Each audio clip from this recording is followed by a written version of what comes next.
is one of the world's most enduring mysteries. Could the modern relative of an ancient monster be living in the mountains and forests of North America? From footprint casts to the most famous piece of film, enhanced to expose details never before seen. Experts pro and con will also conduct a startling experiment. Physiological impossibility. As we examine the best evidence for a creature known as Bigfoot. This creature is definitely not human.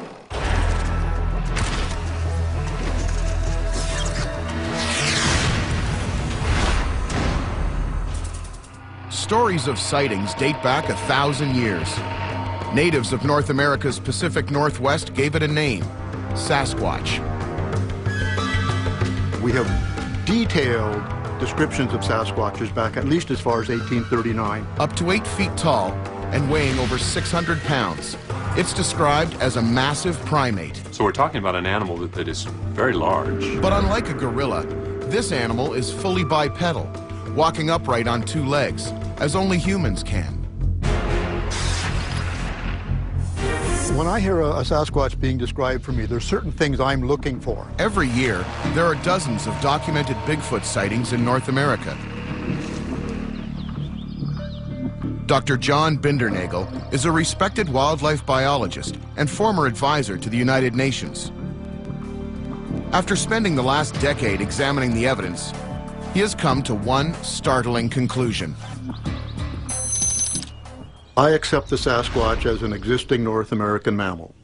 The long arms, and certainly the flat face, lacking the prominent snout of the bear. There'll often be deep-set eyes, brow ridges maybe, the flat nose, often with outward-facing nostrils, thin lips, ears almost always covered with hair, broad shoulder. Although Dr. Bindernagel has recorded nearly 200 eyewitness accounts, there are more than 2,000 known reports from across North America. The greatest concentration of sightings are from the coastlines and mountainous interiors of the northwestern United States and Canada.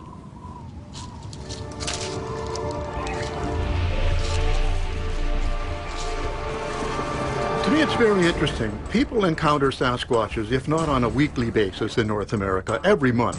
I couldn't believe what I was looking at. Tim Martindale, who spends a lot of time fishing and camping, claims he had a chance encounter 2 years ago that changed his life. I'm trembling at the thought of it even right now because it's as if it happened yesterday. It's burned into my psyche. I can recall every little detail of it. Driving near his home in Merritt, British Columbia, Tim saw something in the forest that left him stunned. What the hell is that? I had assumed they may have been a father and a son. It had bent down on its one knee to looked like either drinking water or eating maybe vegetation or something like that. I could see his arms, the shape of everything, and not knowing a whole lot about them at the time, I just came to the conclusion that they must be Sasquatches that I was looking at. There's no way they could have been people. They were too big in size, girth, and they definitely weren't bears. That's for sure. Today, Tim is still haunted by that event.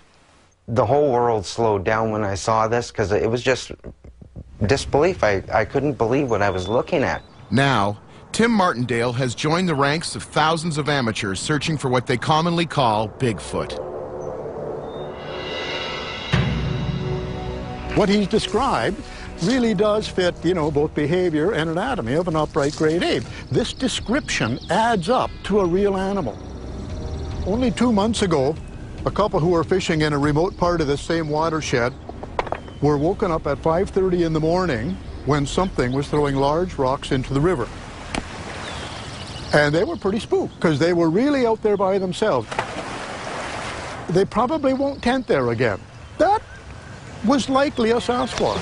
So the projectile throwing, the throwing of large, heavy projectile, is unique to the Sasquatch. We're talking about an animal with superhuman strength. Most eyewitnesses are not looking for notoriety. They don't believe that Sasquatches exist. They've had basically the misfortune of seeing one, and they're having to come to terms with it.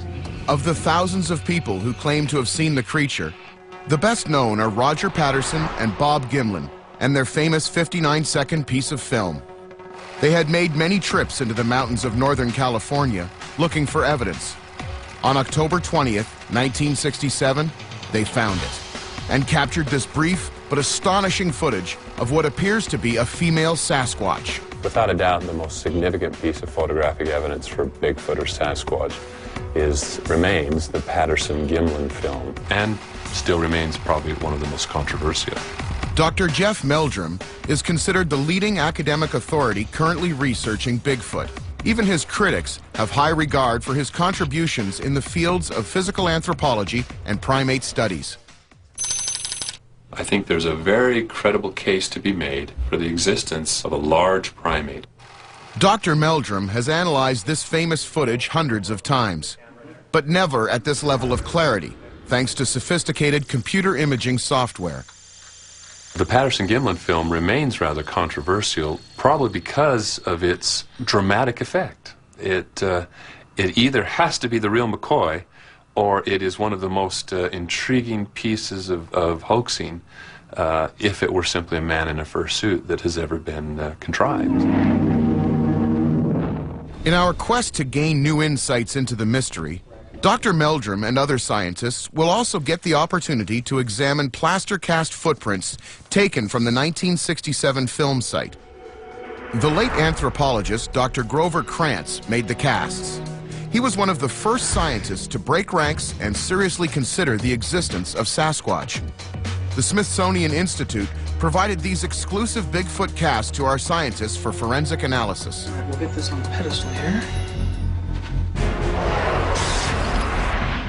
The casts are brought to this lab at Idaho State University to be scanned into the computer, creating virtual 3D models. The scans will provide greater detail of the anatomical features that created the print. There's that dimple we were talking about. Here's the toe stems. You can really see the degree of flexion of the toes from that perspective as well. Well, the technology that we have at our disposal now allows us to examine these artifacts, these 30-year-old artifacts, in a way that has never been realized before. In the absence of an actual body, the best physical evidence available to Dr. Meldrum are footprints taken from areas of recorded sightings. It is the next best thing to physical evidence, because it's a real trace of the physical existence of an animal. Dr. Meldrum's lab at Idaho State University contains over 200 samples of mysterious big feet, the largest collection of Sasquatch tracks in the world. Because of the precise and consistent anatomy of the prints, widespread geographical locations, and corroboration with what are said to be credible sightings, Dr. Meldrum is convinced an undeniable pattern is emerging. It's not like a case of just haphazard collection of odd tracks. The vast majority of things that I have examined speak to a very consistent story, a very consistent image of the foot of a large primate. The question of faked footprints is always considered, but Meldrum believes the vast majority of prints couldn't be created by the average prankster. I think I'm in a very good position to discriminate between a blatant hoax and something which, to my eye, is very credible. They do suggest or indicate the existence of a species of bipedal giant ape on the North American continent.